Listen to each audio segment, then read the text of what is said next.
اعوذ باللہ من الشیطان الرجیم بسم اللہ الرحمن الرحیم وبہ نستعین وهو خیر ناصر ومعین وصلی اللہ علی سیدنا محمد وآلہ الطیبین الطاہرین المعصومین واللعن الدائم علی اعدائهم اجمعین اما بعد. ہماری گزشتہ گفتگو مصلی کے مکان کے متعلق تھی اور اسی مناسبت سے مسجد اور مسجد کے کچھ احکام بیان کیے گئے. ان میں سے مثلاً خود مسجد کے احکام سے انہوں نے یہ بیان کیا کہ لوازم مسجد جو ہیں وہ کون کون سی چیزیں ہیں، مخارج مسجد یا خود معماری مسجد کی یا خود مسجد بنانا، اور مثلاً مسجد کا ایک وضو خانہ ہے اس سے استفادہ کرنا، مسجد میں نماز پڑھنا. یہ مسائل تھے جو بیان ہو چکے ہیں. اور آج کی گفتگو ہماری صفحہ نمبر 135 سے شروع ہو رہی ہے. عنوان بحث ہے نماز تحیت مسجد. یہ کہ انسان جب بھی کسی مسجد میں جاتا ہے مستحب ہے تو مسجد کے احترام اور تحیت مسجد کی نیت کے ساتھ 2 رکعت نماز ادا کرے. کہتے ہیں کہ اگر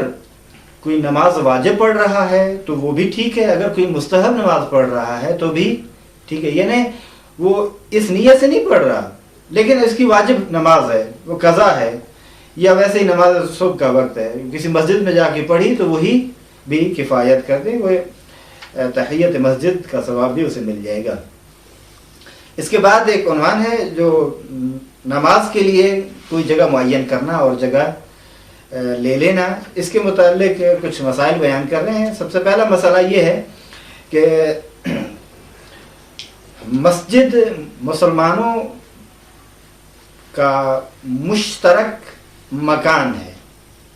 اور عمومی مسلمانوں کے لیے اسے استفادہ کے طور پر کیا جاتا ہے اور استفادے میں سب کے سب مسلمان برابر ہیں. بس مسلمانوں کے عمومی امکنہ میں سے ایک مکان مسجد ہے اور مسجد میں استفادے کے لحاظ سے سب کے سب مساوی ہیں، سب مسلمان. البتہ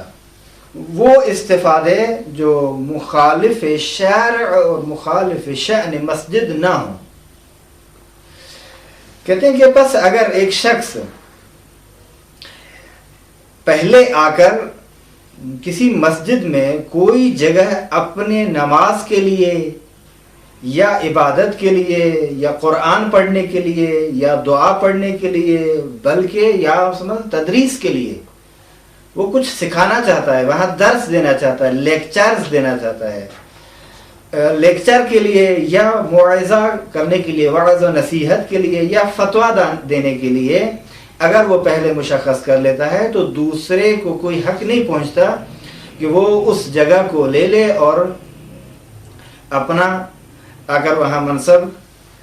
نصب کرے. کہتے ہیں کہ اگرچہ وہ دوسرا فرد جو ہے اس پہلے فرد کے ساتھ ایک ہی ہدف رکھتے ہوں، یعنی پہلا آ کر چونکہ تدریس کرنا چاہتا ہے اس کا مقصد بھی یہی ہے، یا پہلا نماز پڑھنا چاہتا ہے دوسرا آ کر وہ بھی نماز پڑھنا چاہتا ہے، چاہے ہدف مشترک ہوں یا ہدف مختلف ہوں، متفاوت ہوں، کوئی فرق نہیں پڑتا. ہاں کہتے ہیں البتہ بعید نہیں ہے کہ نماز جو ہے دوسرے امور پر مقدم ہے، چاہے وہ نماز جماعت ہو یا نماز فرادہ ہو. اب یہاں ایک مثال دے کر پھر آخر میں کہتے ہیں کہ اس کا حکم کیا ہے. مثال یہ دے رہے ہیں کہ اگر ایک شخص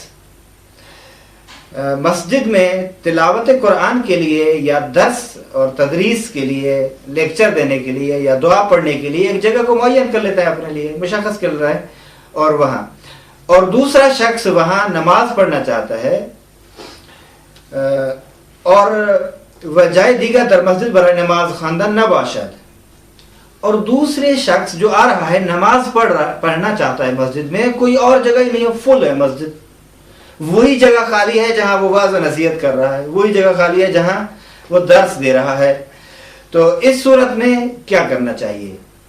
تو کہتے ہیں کہ اس صورت میں ضرور، اور کچھ اور وضاحت بھی کر رہے ہیں اس کے ساتھ. کہتے ہیں کہ دوسرا شخص جو ہے وہاں نماز پڑھنا چاہتا ہے اور مسجد میں کوئی اور جگہ بھی نہیں ہے نماز پڑھنے کے لیے، لیکن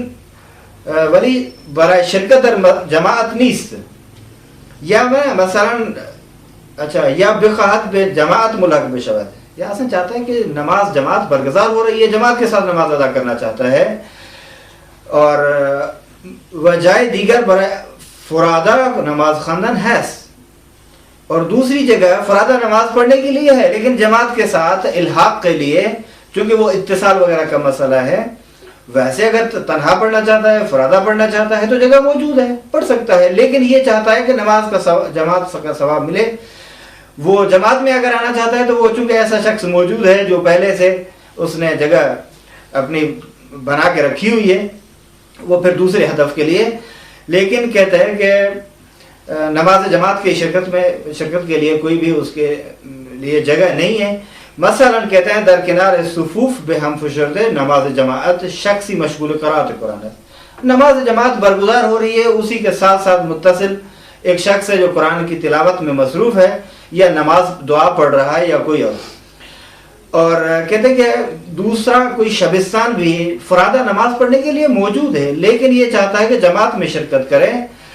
تو کہتے ہیں کہ اس شخص کو چاہیے جو پہلے سے موجود ہے، چونکہ یہ نماز نہیں پڑھ رہا، یہ جگہ خالی کر دے تاکہ یہ شخص آ کر نماز جماعت میں شریک ہو جائے اور ثواب اسے حاصل کرنے کے لیے موقع دے۔ بس یہ کہتے ہیں واجب ہے کہ وہ اپنی جگہ سے بلند ہو اور اس شخص کو جو نماز بجماعت ادا کرنا چاہتا ہے اسے جگہ دے دے۔ دوسرا مسئلہ یوں کہہ رہے ہیں کہ اگر کوئی شخص ایک جگہ کو مسجد میں معین کرتا ہے کہ اور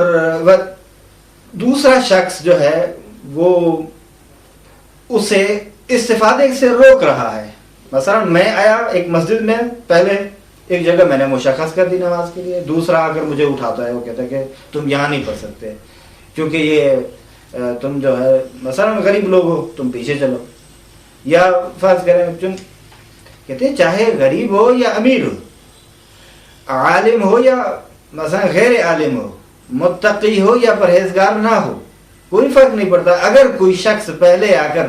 ایک جگہ کو مشخص کر لیتا ہے اور وہ وہیں بیٹھ کر عبادت کر رہا ہے تو دوسرا شخص اسے اس استفادے سے منع نہیں کر سکتا،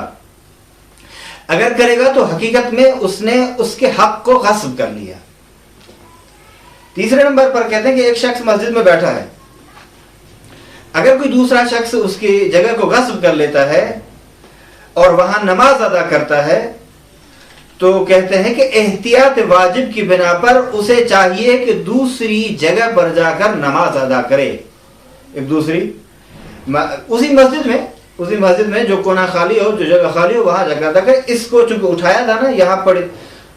فرض کریں آپ ایک جگہ پر کھڑے ہوئے تھے، نماز ادا کر رہے تھے مسجد میں ایک جگہ پر، دوسرا شخص آیا جو بہت بڑا امیر اور رئیس اور اس طرح کا ہے یا مثلا آغازادہ ہے، وہ آپ کو پیچھے کر کے کہتا ہے کہ یہ میں پڑھوں گا ادھر، آپ نہیں پڑھ سکتے، تو اس شخص کو چاہیے چونکہ یہ غصب کر رہا ہے آپ کے حق کو کہ یہاں اگر نماز بھی ادا کر چکا ہے تو اس کو چاہیے احتیاط واجب کی بنا پر وہ دوسری جگہ پر نماز ادا کرے گا اور پڑھنی چاہیے اسے نماز۔ چوتھے نمبر پر کہتے ہیں کہ اگر کوئی شے رکھ لیتا ہے اب مسجد میں بیٹھنے کے لیے، کہتے ہیں کہ کوئی چیز رکھنا مسجد میں حقیقت میں مسجد میں بیٹھنے کی طرح ہے، یعنی اس کا مقصد یہ ہے کہ جو شخص اپنی کوئی چیز وہاں رکھ دیتا ہے، مثال کے طور پر سجادہ رکھتا ہے، عبا رکھ دیتا ہے، وہ اس طرح کی چیزیں وہ رکھ لیتا ہے تو حقیقت میں یہ اولویت کا حق اسے ہے، دوسرا اسے آ کر نہیں، اور تمام۔ لیکن کہتے ہیں کہ اگر ایسی چیز جو مثلا اس حق اولویت کو ثابت نہ کرتی ہو، چونکہ میں نے ابا اگر رکھی تو وہ میری اپنی ہے نا، یہ حق اولویت ثابت ہو جاتا ہے اس سے، اگر قبا رکھی تو بھی ہے، امامہ میں نے رکھا تو بھی ہے، یا میں اپنے جوتے رکھے گیا، یا اسی طرح کی کوئی چیز جو فرض کریں، البتہ جوتے وغیرہ پلاسٹک میں مثلا بند ہوں، یا وہ کیسے وغیرہ جو ملتے ہیں تھیلے، ان تھیلوں میں بند ہے، کوئی مثلا وہ لے جا رہا ہے مسجد میں، اگر جو بہتر یہ ہے کہ مسجد میں نہ لے جائے، لیکن اگر وہ لے جاتا ہے تو اس سے بھی، یا اپنی کتابیں ہیں اس کے ہاتھ میں، وہ کتابیں رکھنا چاہتا ہے. بہرحال ان چیزوں سے حق اولویت اس کے لیے ثابت ہو جاتا ہے. سجادہ ہے وہ بھی اسی سے بھی. لیکن اگر کوئی مہر رکھ دیتا ہے، کوئی تسبیح رکھ دیتا ہے، یا مسواک رکھ دیتا ہے، ٹھیک ہے، یا کنگھی وغیرہ رکھ دیتا ہے، تو کہتے ہیں یہ چیزیں یا اس طرح کی جو دوسری بھی چیزیں ہیں وہ اس کے لیے کوئی حق ثابت نہیں کر رہی، اور دوسروں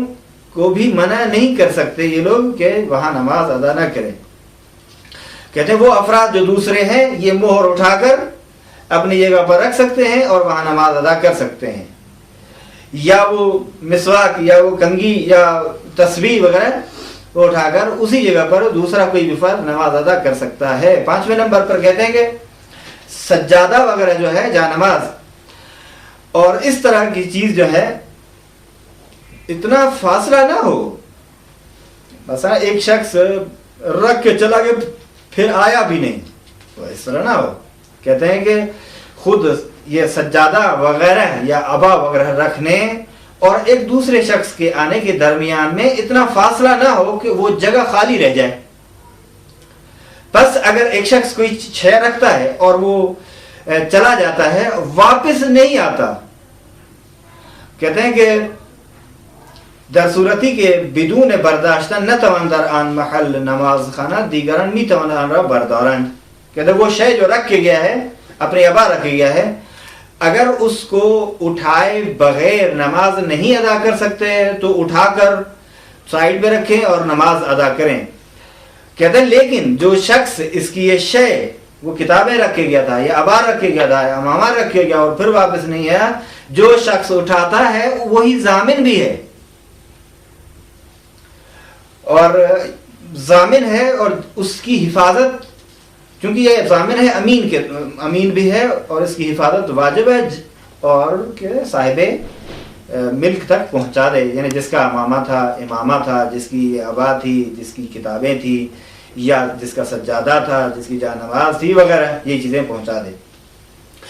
اگر اس نے فرض کریں گم کر دی یا ادھر ادھر کوئی دوسرا لے گیا تو وہ پیسے یا اس جیسی کوئی چیز جو وہی چیز ہو یا اس کی قیمت ادا کرنا پڑے گی. صفحہ نمبر 137 پر عنوان بحث ہے مسجد کی حرمت اور اس تقدس کا خیال رکھنا.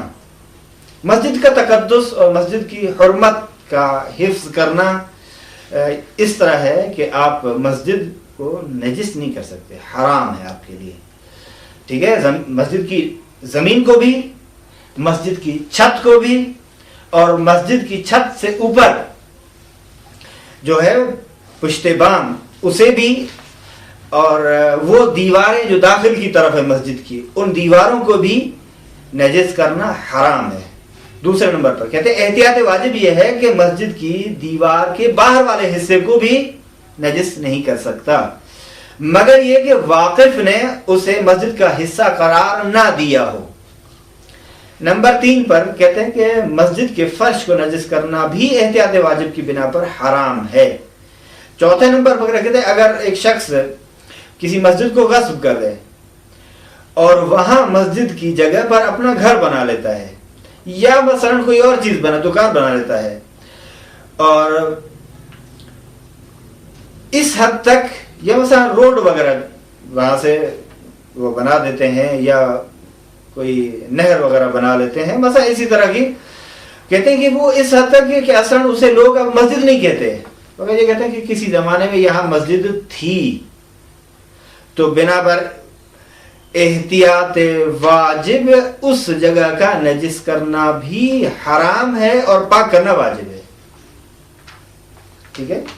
مثلا ایک جگہ تھی فرض کریں مسجد کی، اب یہ مسجد جو بھی جگہ ہو جہاں بھی ہو کوئی اسے سروکار نہیں ہے، ایک مثال بھی نہیں دے سکتے، بہرحال ایک مسجد کو انسان غصب کر لیتا ہے اور وہاں اپنا گھر بنا لیتا ہے، اور یا اصل دکان بنا لیتا ہے یا اسی طرح کی کوئی چیز بنا لیتا ہے، اور لوگ اس جگہ کو اب مسجد نہیں کہہ رہے، مسجد نہیں کہہ رہے، کہتے ہیں اگرچہ ابھی اس کو مسجد کا عنوان نہیں دیا جاتا، پھر بھی احتیاط واجب ہے کہ اس کا نجس کرنا حرام ہے اور اس کا پاکیزہ کرنا، طہارت تطہیر کرنا واجب ہے۔ اب مسئلہ ہے صفحہ نمبر 138